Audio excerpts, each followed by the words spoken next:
Welcome to the Pocatello Business Podcast, the only Pocatello podcast focused on providing profits for Pocatello people. If you love our town and love small business, you are in the right place. We interview local legends, learn business, and have way too much fun doing it.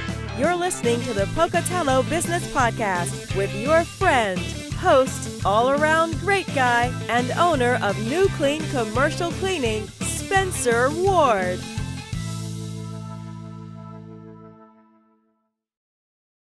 All right, everyone, welcome again. I'm going to make sure my mic is turned on and things are rocking and rolling. I am here with Nate. Is it Nate? Or do you prefer Nate or Nathan? I usually go by Nate. Nate Crystal of Crystal Cabinets. This guy, he was born in Rexburg, and he's been now in Pocatello for last 16, 17 years? Yeah. Okay. Vast experience in working in log, furniture, woodworking for many, many years. And as of July of 2018, he started up on his own and opened up Crystal Cabinets. Nate, say hello. Hey, everybody. Awesome. So, Nate, tell us a little bit about yourself, your hobbies, your family. Kind of get us rolling here. Well, my wife and we have two boys. They are both teenagers, and so that's its own adventure. When we go on vacations, we go on just camping trips, do some bike rides, do some river rafting, some skiing, snowboarding stuff. Just fun stuff outside. You're in the right area to do that kind of stuff because Pocatello is beautiful. Well, good. So, Nate, what made you strike out on your own and say, something's got to change. I'm going to be in charge of my own destiny. I'm going to grab the helm and just go nuts. Well, it took a lot of convincing. I didn't want to, really. I was working for another cabinet shop, and I learned a lot there. I kind of felt that there were some things that could be done different. And then I just had a lot of people saying to me that they're just asking me why don't I just do it myself? And I never really seriously considered it. I just felt like that would be that's kind of in the unknown. I didn't really want to venture out into that. And so for, I don't know, it was probably at least a year or maybe more that my wife and other people were trying to maybe not so much push me into it, but just kind of ask, pose the question so that I could consider it. And so one day I actually considered it seriously and thought, it would, why not? Sure. It could be worth it. The worst that could happen is I fail. And so here we are. Awesome. So how did you get this thing actually off the ground? Did you for funding, did you get investors or did you have family or how'd you? Well, mostly it was just my wife and just money that we had saved up. I had a lot of tools, not necessarily any big equipment, but just hand tools, things like that I'm still using. And not really any investors. Just before I made the leap into it, I tried to network with, just looking for people that I could potentially work with, customers or contractors, and just say, hey, if I'm going to do this, would you be willing to give me a shot? And so I kind of had that lined up so that I can move forward with that once I, quit my other job and move forward with this. I had work lined up, so that was helpful. It's a good move. It's a good move. Kind of, get things prepared and pave the way a little bit before you make the jump. So yeah, that's good. Very good. So now you're running what? You're almost 2 years into this now. Yeah. How has it been so far? How have you been received in Pocatello? Well, as far as from other, customers, contractors, and even other cabinet shops, I've actually become good friends with Lee over at Unique Wood Products, and the guys over at his shop. He's a cool guy. I feel like it's been a good reception. People are, I guess, kind. I don't know, that they seem to like the work I do, and so we seem to get along. Well, that's good, because and it's not like you're asking for any kind of charity, because I've seen your work. It's great work. It's great craftsmanship. So, but it's good to always hear that Pocatello is giving you a good reception and helping new and small businesses start up and to give people some chances. And then the same thing with my company. When I started, I was grateful for good people, and sounds like you found some good people. And I know here in the next month, I know my wife's gonna be taking some of my monies and giving it to you. So that's gonna be good for both of us. Yeah. So, well, good. What are some of the common myths in your industry? Well, I've thought about that one, and I guess not everyone believes the same myths, but some people are just kind of surprised sometimes at the cost, how expensive it can be. But then on the flip side of that, some people don't know how inexpensive it can be to just do something small, like just getting new doors, get them painted, and it can change the look of your kitchen. So there's a lot of leeway in there as far as going from the complete remodel of your kitchen or bathroom, whatever it is, to just refacing, getting some new fronts in there, new hardware, things like that can really make a difference. Well, I'm a definite believer in that, because I've seen those different options that you provide, and you are good at spelling that kind of stuff out and helping people understand this is what you can do with this budget. This is what you can do here.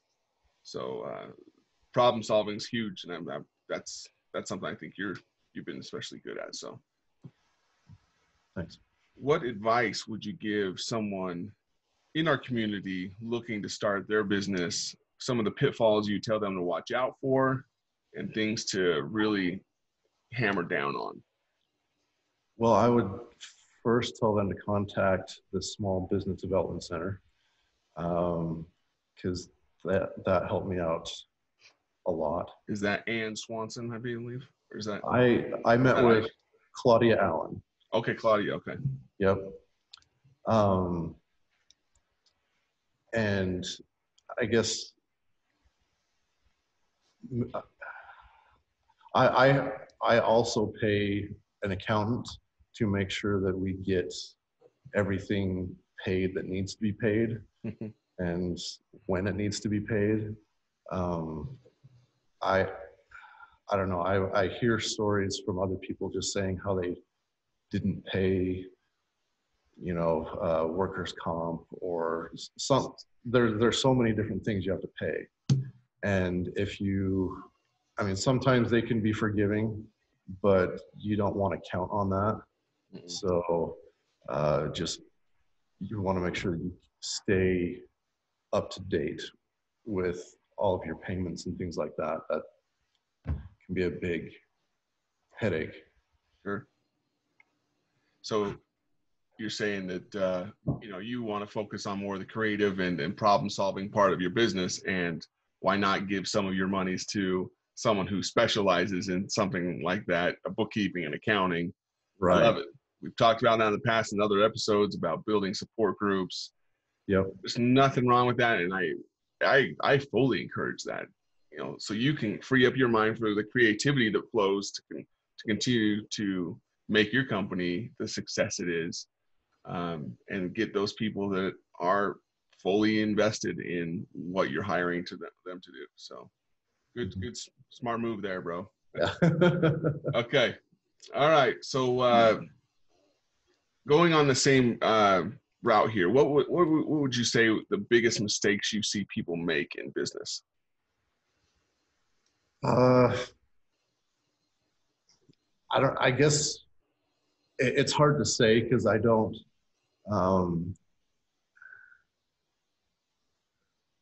I guess I only have a few sources to see, who's making what mistakes. And I guess one of them is just listening to your employees. That, some of their feedback is very useful. Some of it might just be venting, but I guess it's just important because they have different perspectives and things that can help out with either making the work process more efficient, or just suggestions on improvements that could be made. That's one. And I guess another would be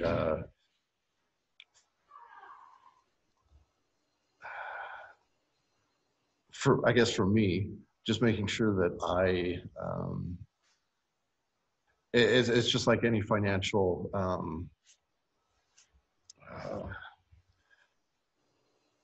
journey, or you just want to make sure that you're living within your means. And same with your business. You want to, you can plan ahead and say, well, I know I have these jobs coming up that are going to bring in this much money, and so I can afford to spend this, that, and whatever. And I guess one big thing that I had to get used to, it was something new to me, was you're getting these big checks and like thousands of dollars, like all at once. And it's really tempting to want to go just spend it on like all kinds of fun stuff. But you really can't do that. It's not a good idea. So it's, if you want to keep your business running, you just need to make sure you spend that wisely, and save up for those fun things. And you hit a few things right on the head, and I really appreciate you saying it, because number one, I totally agree with you, because I like to hire people that are smarter than me, and it doesn't take a lot, because my 8-year-old, my 6-year-old, they're already smarter than I am. So it doesn't take a lot for that to happen. But I have some brilliant people working for me, and we do these 90-day reviews, similar to what you were just talking about, of listening to the employees, listening to what they have to say. Some things are crazy. Some things are really worth dialing into, and maybe altering a few things. And you get some smart people working for you, and they have some great ideas. So, and then on the second hand, what I hear you saying is, don't go out and get crazy with that money, because it's tempting. It is. It is. When I first started in the commercial real estate game, a wise man, my broker from Salt Lake, sat me down. He said, "Listen, I was coming out of college. He knew I've never seen a dime in my life." And he said, "Listen, there's going to come a time that you're going to see a check for 30,000 or in that realm come across your plate. He's like, don't be like these other chumps out here, referring to these other agents. He was pointing out the door and saying, don't go out and just go buy yourself a brand new vehicle. He's like, you got to put those in the savings account and you keep living, because you don't know when that next big deal is going to come down the line. So I've always kept that in mind. And yeah, you want to save up. You want to enjoy the finer things in life and enjoy the fun stuff. But yeah, you can't, and that's the thing. People, they'll get a big check in. They're like, oh, well, this is obviously money. I've already paid labor and everything else on this, but then they don't think of taxes and all the other underlying costs. And then they end up getting, smoked on their own finances. So, well, good, man. You have some good advice so far, man. Appreciate these words of advice. And I hope I know these listeners are going to get some good stuff out of it. I hope so. So, what is something you are interested in now, as you continue going forward with cabinetry? Is there new systems coming out, new not software, but I guess you'd call it hardware, and or new techniques? What's something you're interested in right now? Well, I mean, it's not necessarily something new, but something that has helped me, because a lot of small shops starting out, they have to, as far as where I get my materials and get them cut, because you either do it by hand or you do it with the CNC. And so either one of those is a big investment. All the equipment needed for cutting cabinets by hand. There was a time I was using a company out of Utah that I can kind of just order all of my parts readily cut and ready to assemble, but they're kind of expensive. So when I first started, I went around to other cabinet shops and introduced myself, gave them some cards, and just said, because I know that they're busy. Yeah. And they turn down jobs just because they don't have the time, or it's just something too small for them. So I just said, hey, if you got any jobs like that, send them my way, because I needed something. I was willing to take whatever I could get. Mm-hmm. And so I was able to get some referrals that way. But I also, like I said, I developed kind of a friendship with Lee and Unique Wood Products, and he's kind of rented out his CNC to me, because I have some experience running a CNC machine that you just put the 4x8 sheets of material on there and it cuts them out and does all the work. Really, really nice. So that just, kind of like we've already touched on, just networking with other people in the same industry. I mean, he has a really good perspective of wanting to, he's a really friendly guy. He's answered a lot of my questions. Occasionally he'll have a question for me that I can just share my thoughts with him, because he's been doing it for a lot longer than I have. But I guess to answer the question, the CNC for me has been, just a big game changer as far as the speed, efficiency. You just draw something up on the computer and it will basically, with that same software, you can use that to cut out your parts and build your cabinets. And it's just a really simple process, just compared to what it used to be, just not even 10, 15 years ago. for people in the cabinet industry. I mean, there were CNCs available, but they were just really expensive and not very common. Whereas now they're becoming more affordable. And I mean, I would like to get my own at some point.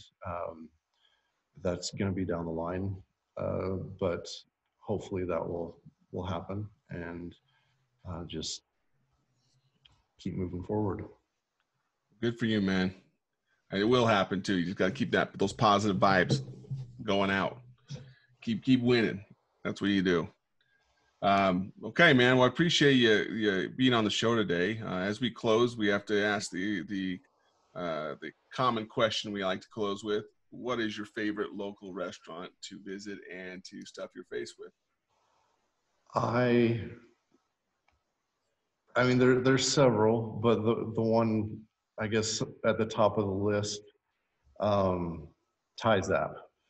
I love Thai Zap. Yeah, I've heard that name a few times on this show, and I have to concur. I love that one. That's a good one. It is. Good. Well, Nate, before we leave, where do these people find you if they want to give you some of their money to make some good cabinets? How do they find you? How do they get a hold of you? How do they make that happen? Well, I'm on Facebook and Instagram, just under Nate Crystal Cabinets or Crystal Cabinets. Phone number you can get a hold of me is 208-406-2570. And we're just located here in Pocatello. Not really any signage, but we're getting there. So you're right across the street from Carper One. Yep, that's the easiest way to say it. It's second, a good way to find it. That's Second Street or yeah. Second Street. Yep, right on the corner of Second and Clark. Okay, and you will have some vinyl on the door. I'm guessing here soon. Yes. Perfect. Well, I appreciate it coming on the show again, Nate. Hope to have you on the show here in the future. Appreciate your advice, your sage wisdom, and people reach out to this guy. He makes some great products, and we'll go from there. Have a good one, everyone, and until next episode, thanks for joining us on the Pocatello Business Podcast. Congratulations on spending a couple minutes getting just a little bit smarter, having some fun, and supporting the Pocatello business community. If you are feeling the love, make sure to subscribe, rate, and review on iTunes, Stitcher, or wherever you are.